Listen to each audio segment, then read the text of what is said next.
नमस्कार, जय हिंद। मैं आपका दोस्त राम रघुवंशी स्वागत करता हूं आपके अपने YouTube channel online study with DK पर।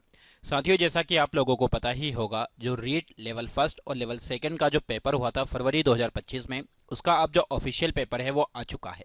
तो पहले तो माफ़ी चाहते हैं, थोड़ा सा लेट हो गए हैं, लेकिन कोई दिक्कत नहीं है। आप लोगों को यहाँ पर एकदम शानदार और सटीक हम आप लोगों को यहाँ पर आंसर शीट बताने वाले हैं।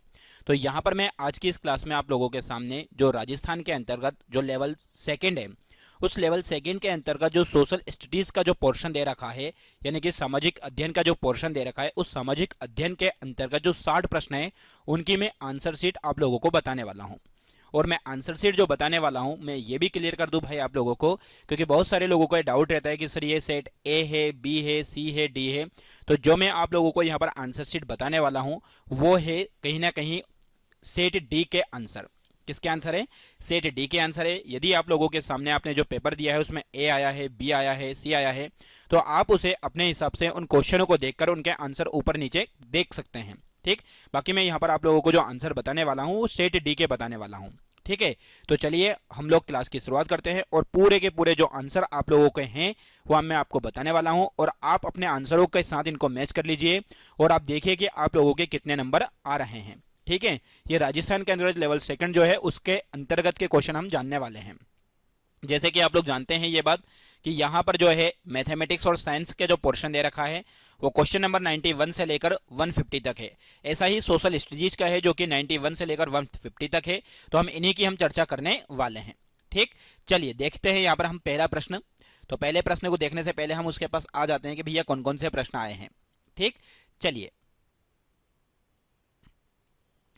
देखिए यहाँ पर यदि हम बात करें भाई, तो आप लोगों के सामने यह है खंड बा, यानी कि जो सामाजिक अध्ययन का पोर्शन है वो आपके सामने है।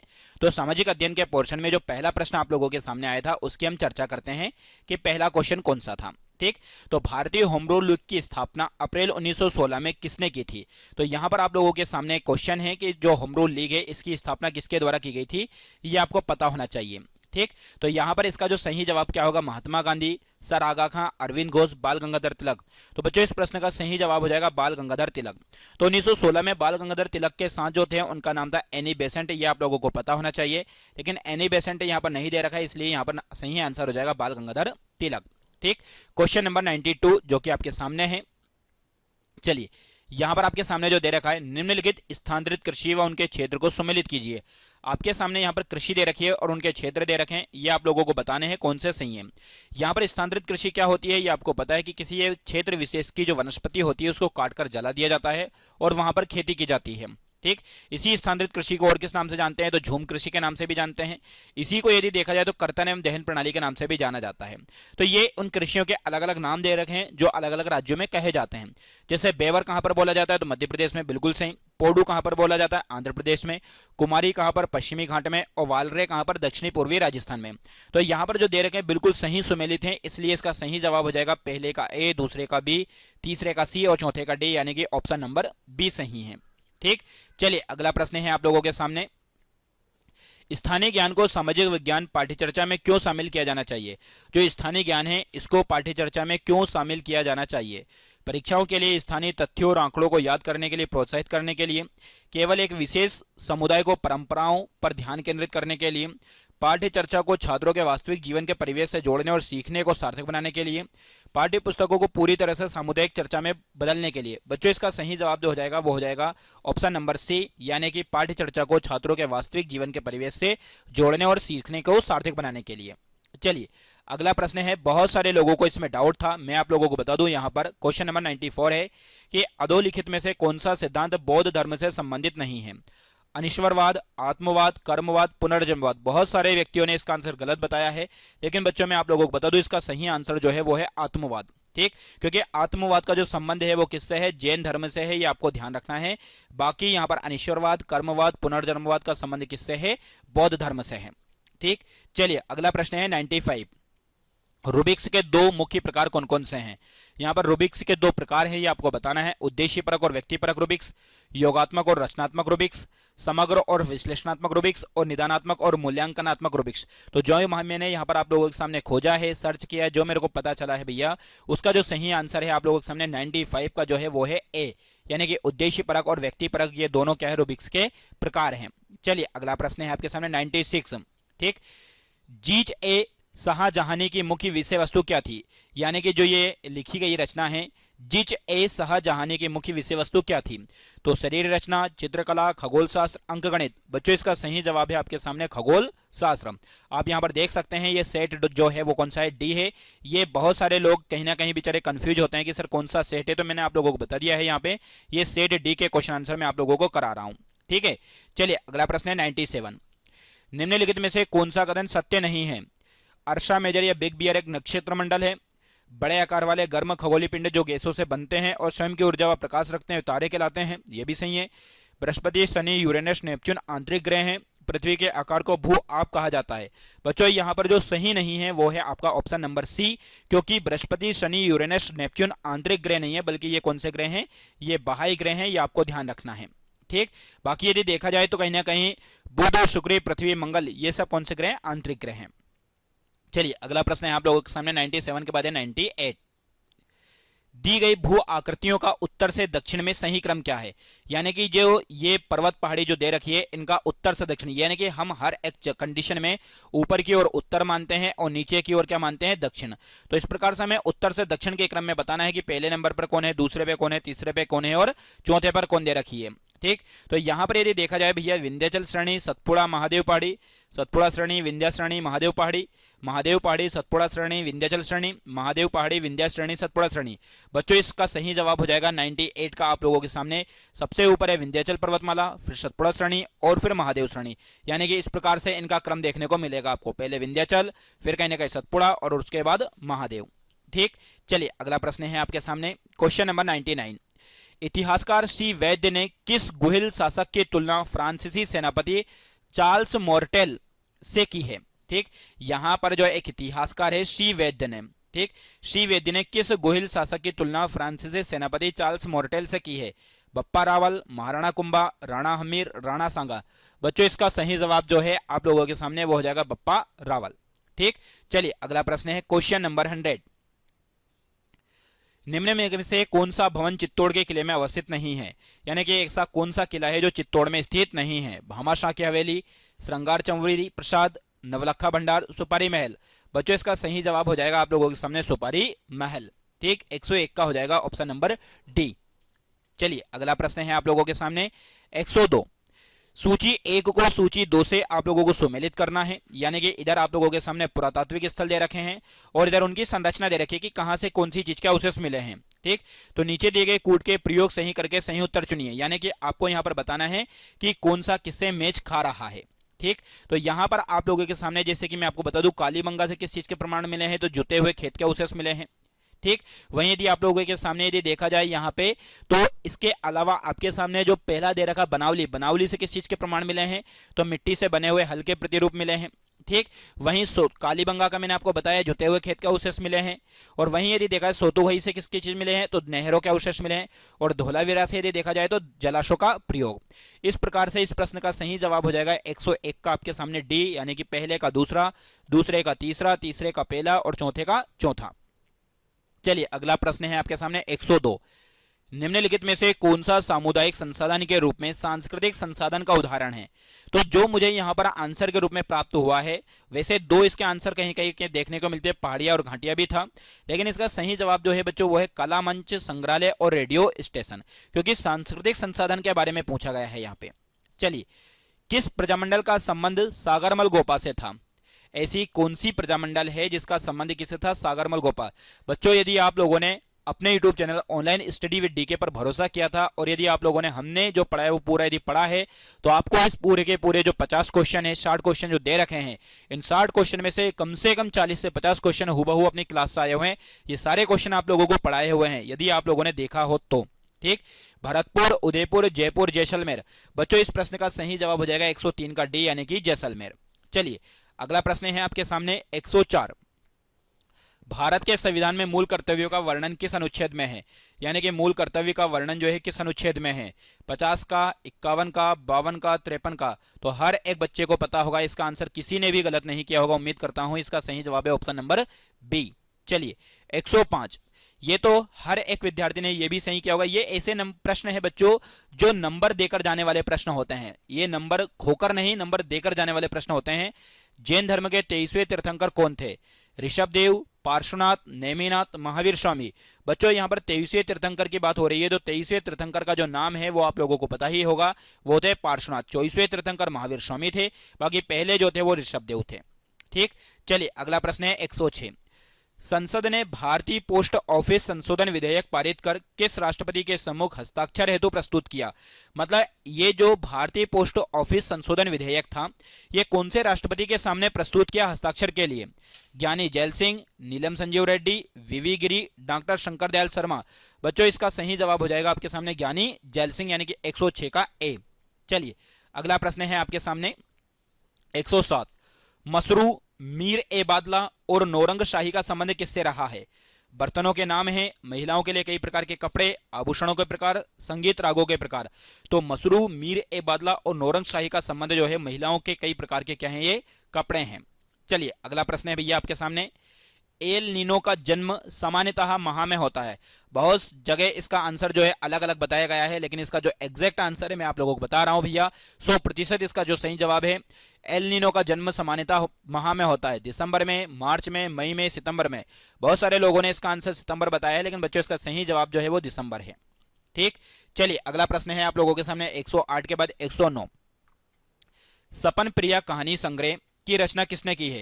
ये जो सपन प्रिया जो लिखी है ये कहानी संग्रह, ये किसकी रचना है?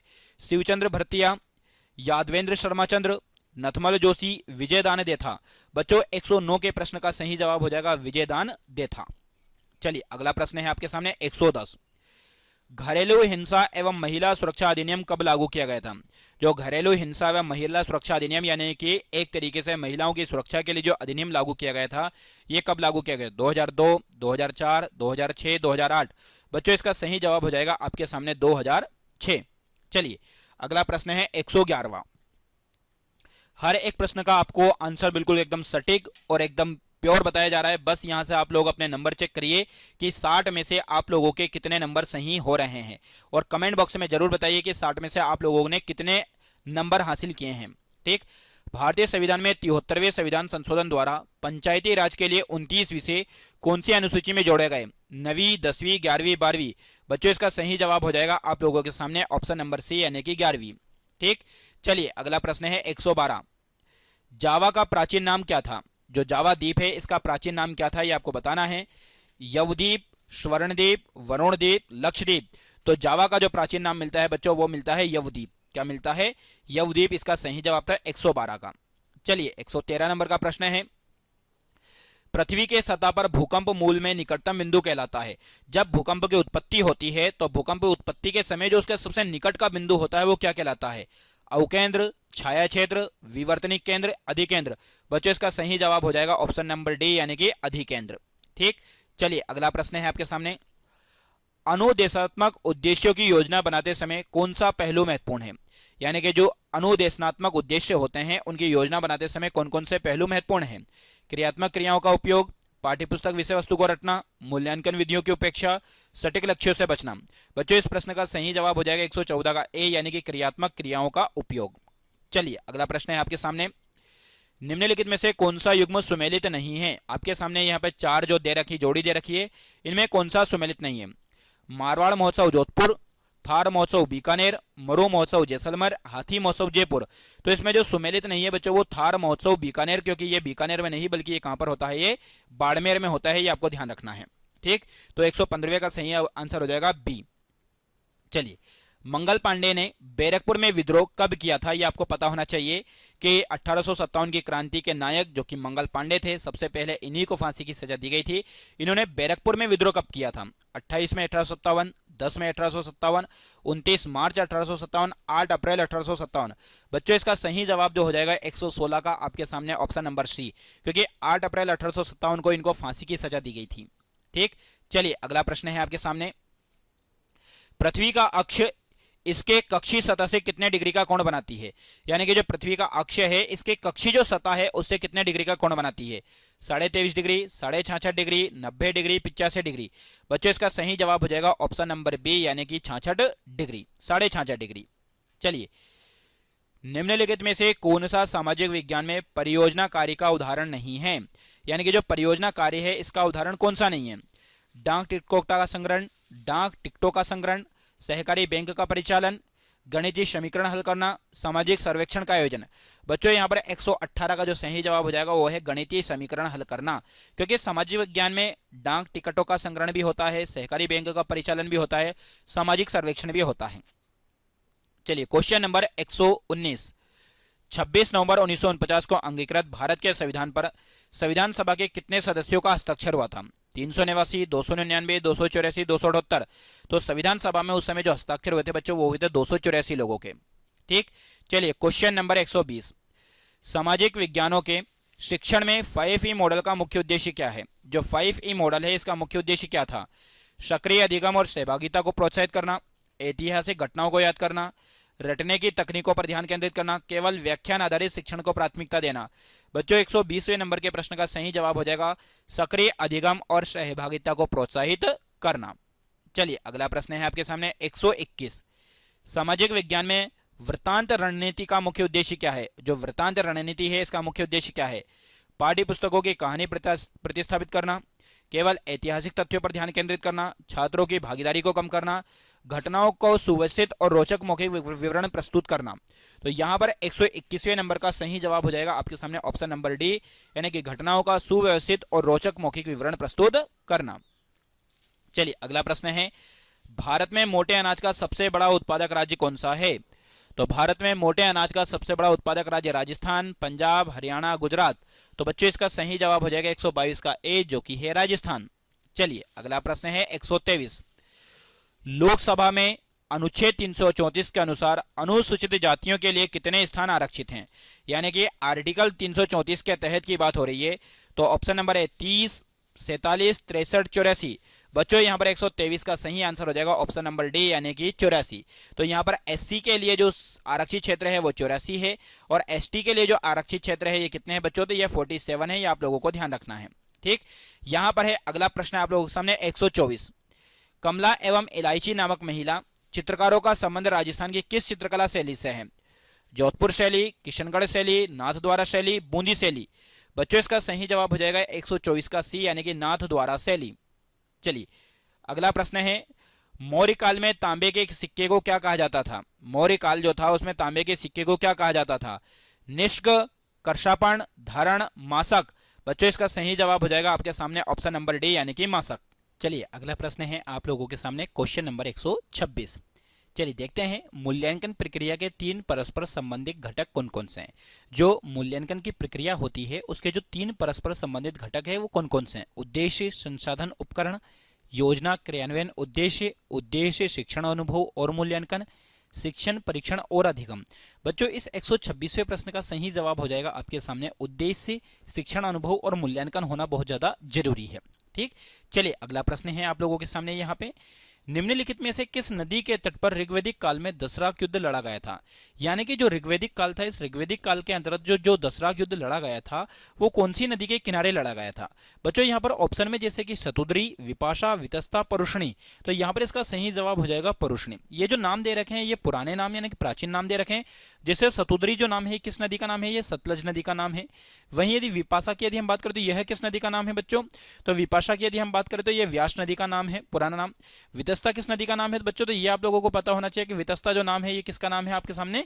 तो वितस्ता जो है वो झेलम नदी का नाम है। ठीक, किसका नाम है? झेलम नदी का। और वहीं यदि परुष्णी यदि हम बात करें तो ये किस नदी का नाम है? तो ये भी आपको पता होना चाहिए, ये है रावी नदी का। ठीक, ये जो नाम दे रखे हैं ये प्राचीन नाम दे रखे हैं। चलिए अगला प्रश्न है 128। गुरु नानक का जन्म कब हुआ था? यानी कि गुरु नानक साहब का जो जन्म हुआ था ये कब हुआ था? 1398, 1469, 1498, 1569। तो बहुत ही अच्छा और बहुत ही शानदार प्रश्न आप लोगों के सामने आया था। तो इस प्रश्न का सही जवाब हो जाएगा 128वें का बी, यानी कि 1469 में।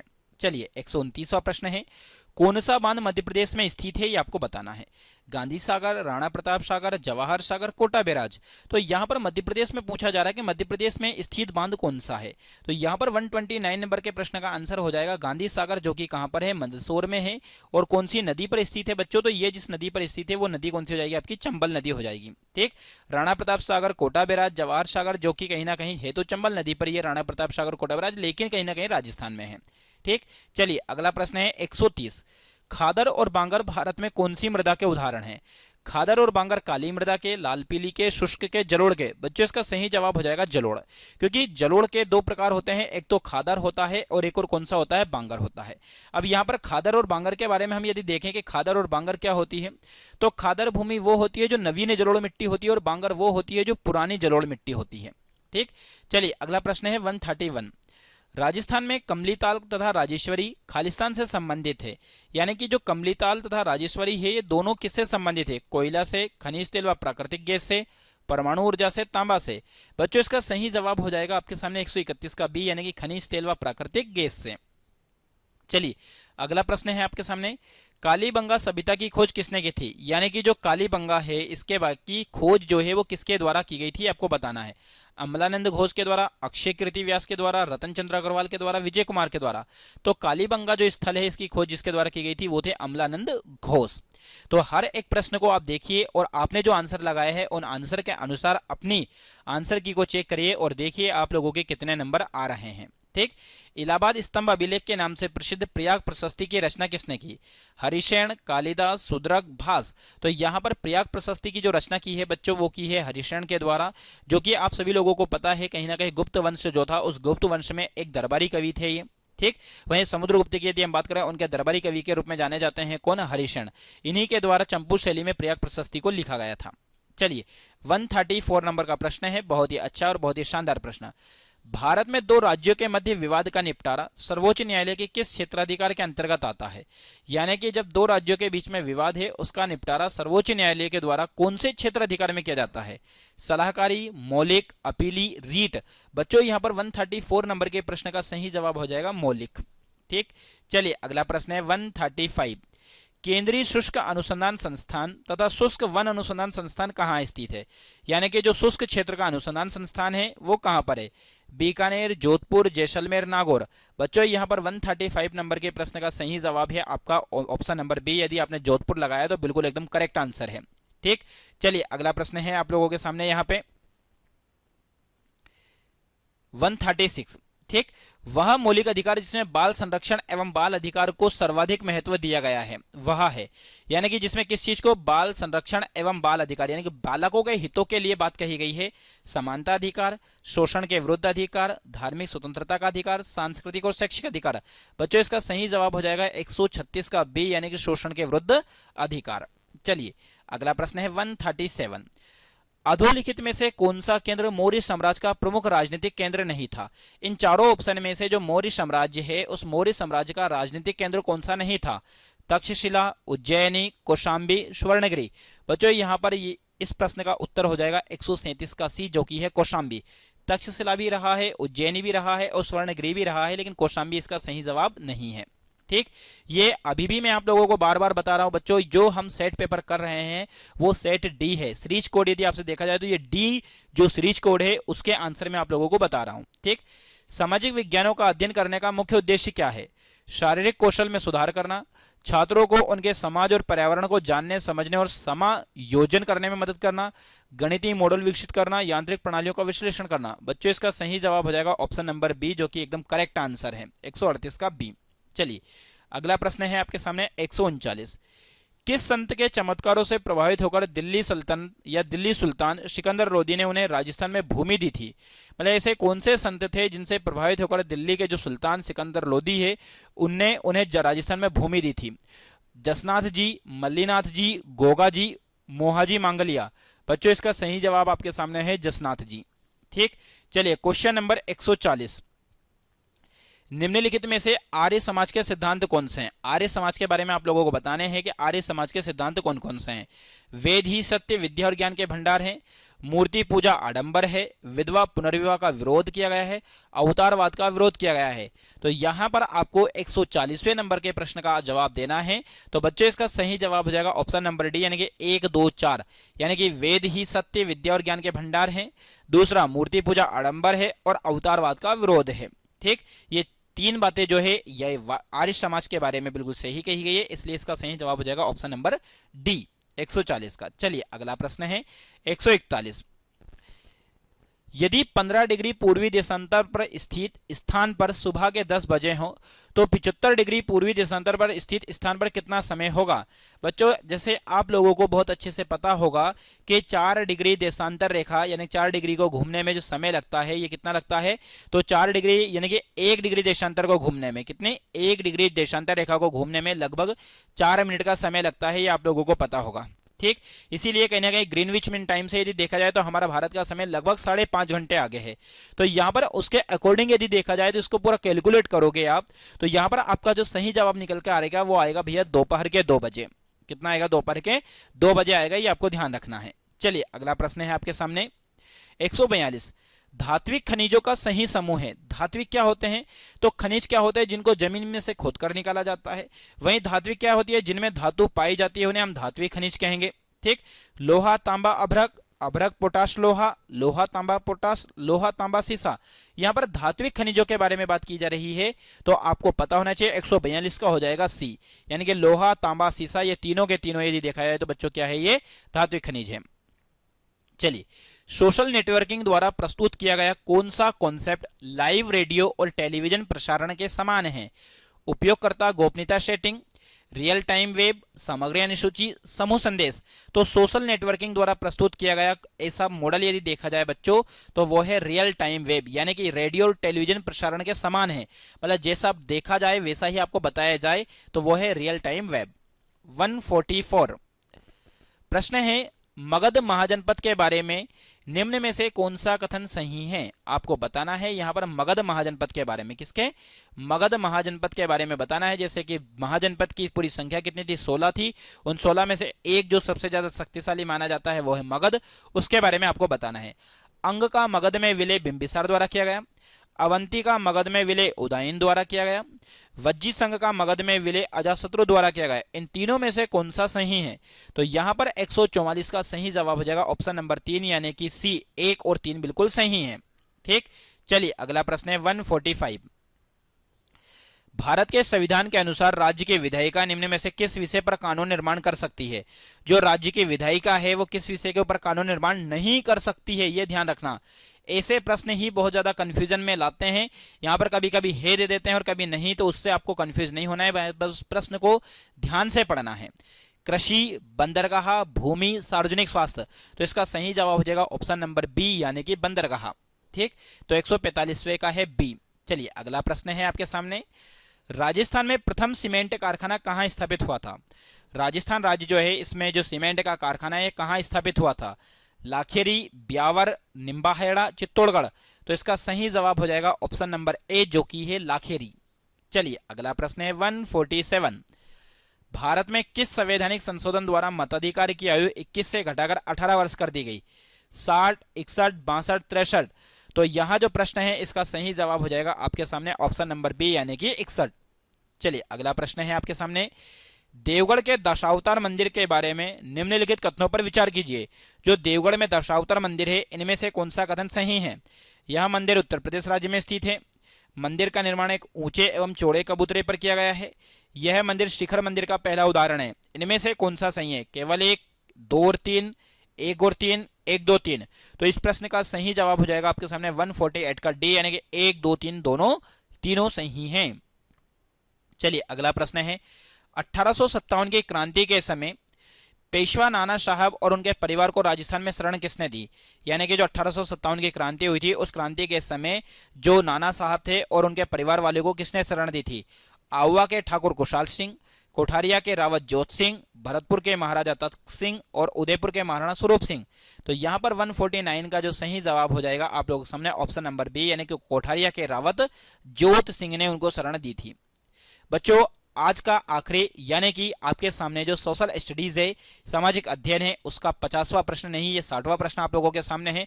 हर एक प्रश्न को आंसर आप लोगों को बताया गया है। उम्मीद करता हूं कि आप लोगों को वीडियो पसंद आया होगा। ठीक, पृथ्वी पर पवनों की दिशा को विक्षेपित करने वाले कोरियोलिसिस बल की सर्वाधिक मात्रा होती है।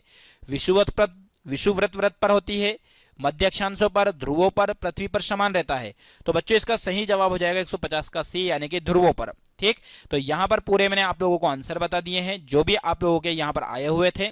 ठीक, उम्मीद करता हूं कि हर एक चीज आपको पसंद आई होगी। यदि वीडियो आपको पसंद आता है बच्चों तो वीडियो को लाइक करें, शेयर करें, और यदि अभी तक आपने चैनल को सब्सक्राइब नहीं किया है तो चैनल को जरूर सब्सक्राइब करें। सभी लोगों का जुड़ने के लिए बहुत बहुत धन्यवाद।